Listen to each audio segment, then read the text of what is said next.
Durante las últimas semanas se ha hablado mucho de la política para humanizar las cárceles en Colombia. Si uno coge el proyecto y mira el objetivo, puede encontrar hacia dónde va esto.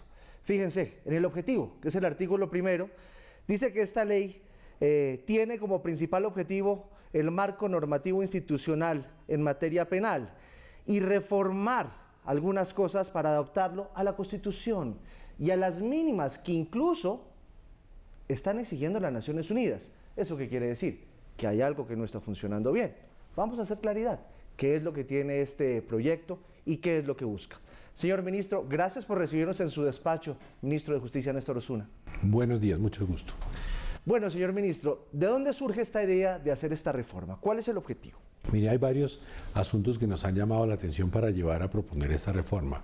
Uno es la inseguridad que se presenta en la ciudadanía, que no percibe que el sistema penal actual esté funcionando, porque la ciudadanía vive con miedo, vive aterrorizada de la delincuencia. Eso nos indica que el sistema penal actual no está ofreciendo seguridad.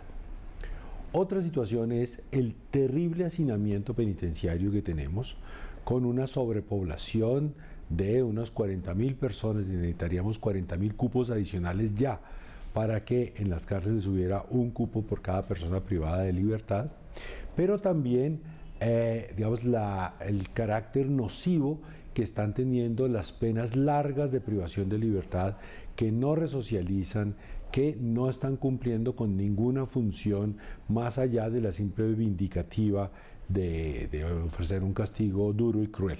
Todo eso lo ha percibido nuestra Corte Constitucional desde hace más de 20 años y por eso ha declarado que hay un estado de cosas inconstitucional en las cárceles colombianas. También mediante este proyecto de ley, si el Congreso lleva a aprobarlo, queremos contribuir a superar ese estado de cosas inconstitucional. Señor ministro, sobre esto se genera a veces mucha desinformación y por eso preferimos preguntarle a usted, como debe ser. Esa idea de que los presos salgan a la calle, estudien, trabajan y vuelven en la noche, ¿qué garantía le da de que eso se cumpla? ¿Para quiénes sería? O le pregunto, ¿eso sería así? Lo primero que tengo que decirles es que eso es así. Desde el año 1993, en el Código Penitenciario está prevista esa modalidad de lo que se suele llamar la cárcel abierta, y es que las personas salen a trabajar de día y vuelven a la cárcel de noche. Está vigente. Nos estamos asustando de encontrar algo que está vigente desde hace 20 años. Lo que nosotros proponemos es una pequeña modificación, y creo que es una modificación en un buen sentido.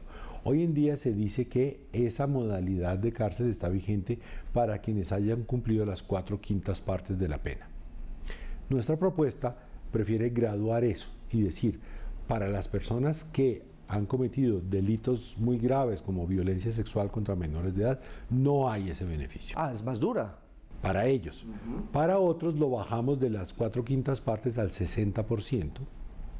¿Como quiénes, por ejemplo? Por ejemplo, homicidio, o sea, delitos graves, pero si ya ha cumplido el 60% de la pena, podría acudir a esa figura. Y para delitos más leves, el 50% de la pena.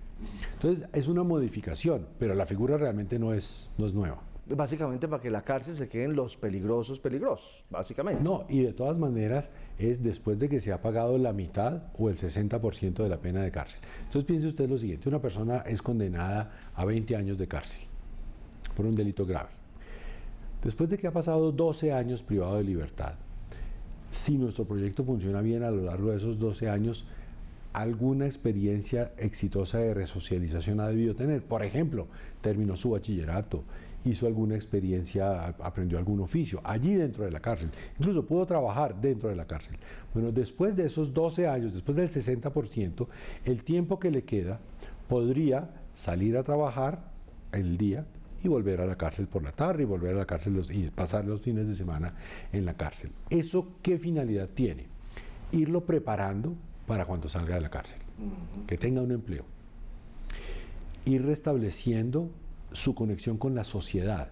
Pues es infundado pensar que si a una persona se la aísla de la sociedad, se la está resocializando. Necesitamos que vuelva a tener contacto con la sociedad, un contacto vigilado, un contacto, por supuesto, exclusivo a su situación de trabajo, y después vuelve a la cárcel.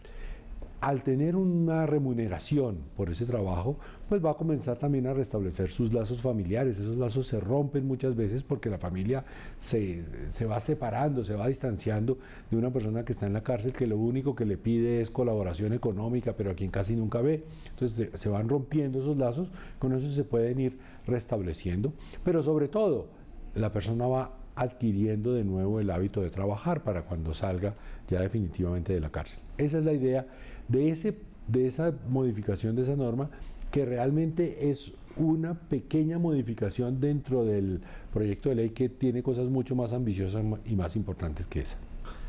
El sueño judicial que tiene Colombia es que quienes salgan de la cárcel salgan nuevos, salgan resocializados, salgan de manera positiva, y eso no está pasando. Exacto. A veces las cárceles son fábricas del crimen. ¿Este proyecto sí lo puede lograr en alguna medida? Precisamente, esa es la primera finalidad del proyecto, es que la cárcel sirva para resocializar.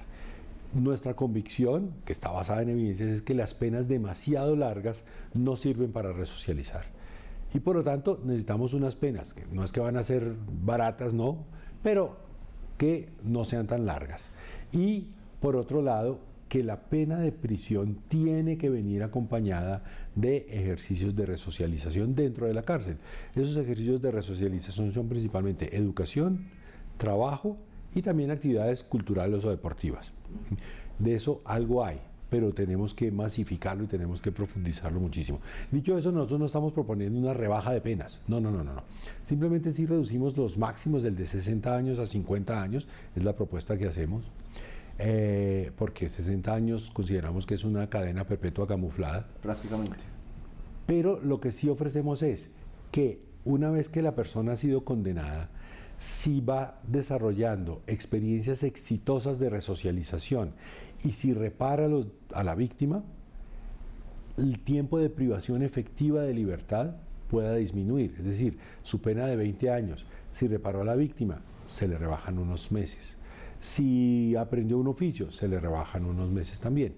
Eso es lo que contiene la ley, todo graduado. Para los delitos estos más graves no hay esos beneficios, para los otros viene una graduación dependiendo de la gravedad del delito, cómo se puede ir accediendo a esos beneficios. Señor ministro, y uno como le habla a las víctimas, de todas maneras cuando una persona es víctima tiene mucho resentimiento, tiene mucho dolor por lo que le han hecho, de no sentir que esa persona que lo agredió va a salir rápido por el mérito de estudiar, trabajar y resocializarse.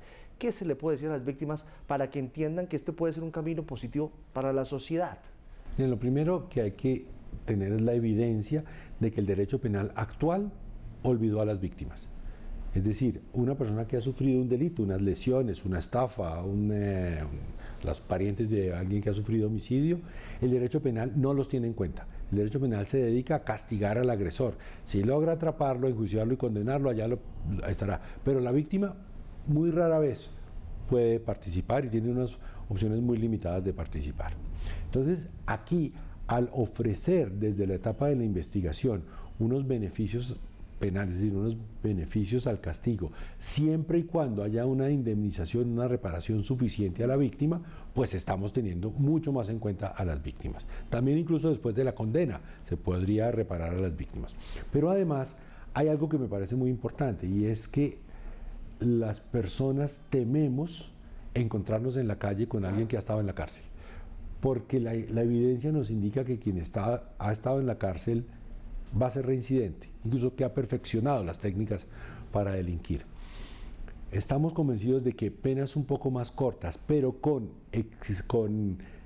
vinculación al trabajo, manteniendo el vínculo familiar de las personas, aprendiendo a hacer un oficio, con la garantía de que al salir de la cárcel tendrán oportunidades de trabajar, harán que ese encuentro futuro del ciudadano que va caminando con el ciudadano que salió de la cárcel y se cruzan por la misma calle no sea traumático como lo es en la actualidad. Es decir, nuestro proyecto de ley le apunta principalmente a disminuir, ojalá erradicar, los índices de reincidencia.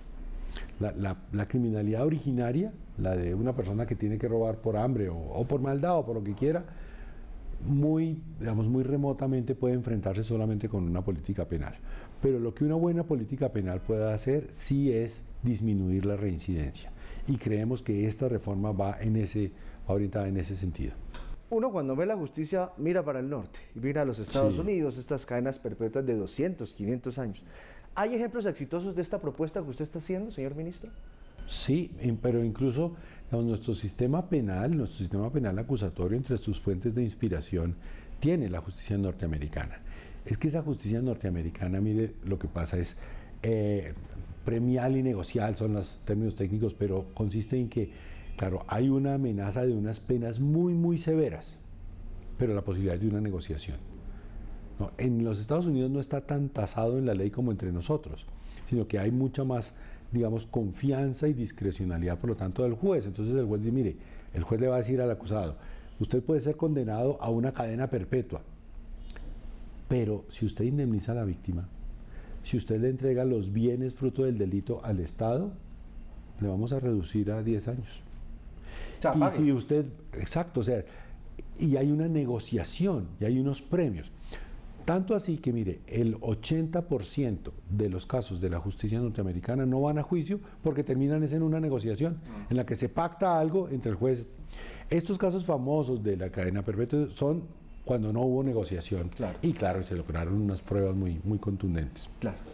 Señor ministro, hablemos del tema pensional porque la semana pasada hubo un boroló con el tema. Para claridad, ¿se afecta o no se afecta el tema pensional de las personas privadas de su libertad? No. Mire, nuestro proyecto de ley no toca en ningún inciso, en ningún párrafo ni palabra el régimen de la pensión de las personas privadas de libertad.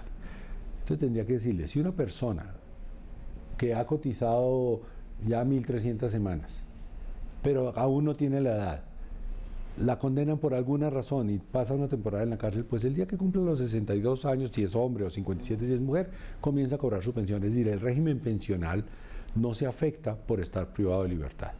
Si había cotizado 800 semanas y después cotiza más, o durante la época en la que esté privado de libertad desarrolla una actividad laboral y cotiza, pues se va a pensionar. Es decir, el régimen de privación de libertad no es incompatible con el régimen de cotización a la seguridad social. Muchas personas cuando piensan en justicia piensan en cárceles. ¿Por qué este gobierno no quiere construir más cárceles? ¿O sí quieren construir más cárceles? Mire, cuando al principio del gobierno mencionamos que no queríamos construir más cárceles, nos estamos refiriendo a que consideramos que una buena política penal y penitenciaria no puede estar basada en aumentar castigos y en tener más gente presa, sino que eso, en tener más justicia restaurativa, más resocialización y por lo tanto penas de cárcel solo cuando sean necesarias y por el tiempo que sean necesarias. Si nosotros logramos hacer eso, la cabida actual de cárceles nos alcanzaría. Pero ciertamente las cárceles hoy en día hay unas que están ya muy viejas, muy deterioradas, habrá que renovarlas. Hay algunos proyectos interesantes, por ejemplo en Bogotá está el proyecto de la Ciudadela, La Picota, de llevar a La Picota tanto la Modelo como Buen Pastor, o sea, construyendo otra ciudad allá. Por supuesto, si ese proyecto está en curso y seguramente se logrará hacer. Entonces, la idea no es que no se va a construir un solo cupo carcelario más, no, sino que la política penal y penitenciaria no se basa en aumentar las penas y tener más gente presa. Finalmente, señor ministro, y ya dada su experiencia enorme en todo el ámbito judicial, ¿por qué llegamos a esto? ¿Qué nos pasó como Colombia, como país, para llegar a estos niveles de hacinamiento, a estas fábricas de criminalidad que son las cárceles, y a no cumplir ese propósito constitucional de resocializar? ¿En qué momento fallamos? Es un acumulado histórico en el cual, por una parte, desde el año 2000 hasta ahora, ha habido unos aumentos de pena periódicos muy significativos en los que se han ido aumentando las penas sin que se hubiera pensado que aumentar una pena quiere decir hacer más cárceles. Claro. O sea, las legislaciones fueron aumentando las penas y no fueron dando presupuesto para hacer más cárceles. Es cierto también que la criminalidad ha aumentado y eso tiene múltiples explicaciones, la crisis económica de la pandemia, fenómenos de la sociedad contemporánea, de exclusión, hacen que haya pues, unos fenómenos de criminalidad que están ahí en nuestra sociedad, pero pensaría que ese aumento generalizado de penas de los últimos años que no ha venido acompasado con aumento de cupos carcelarios. Y por otro lado, digamos, una cierta tendencia a pensar que muchos problemas se resuelven con cárcel, cuando hay muchos problemas que no se resuelven con cárcel. La injusticia social no se resuelve con cárcel. La protesta no se resuelve con cárcel. Queda muy mal resuelta si lo hacemos con cárcel. Todo eso y también fenómenos de corrupción, no lo podemos negar, han hecho que hoy en día tengamos esa situación de un déficit de tantos cupos y de un hacinamiento insoportable en las cárceles. ¿Cuál es el consejo que usted le da a sus alumnos? Que estudien mucho, que sean independientes, que no se crean todo lo que dicen los libros y que vayan formando su criterio propio. Ministro, muchas gracias por atendernos esta noche en Red Más Noticias. Muchas gracias. Buenas noches. Que estén bien.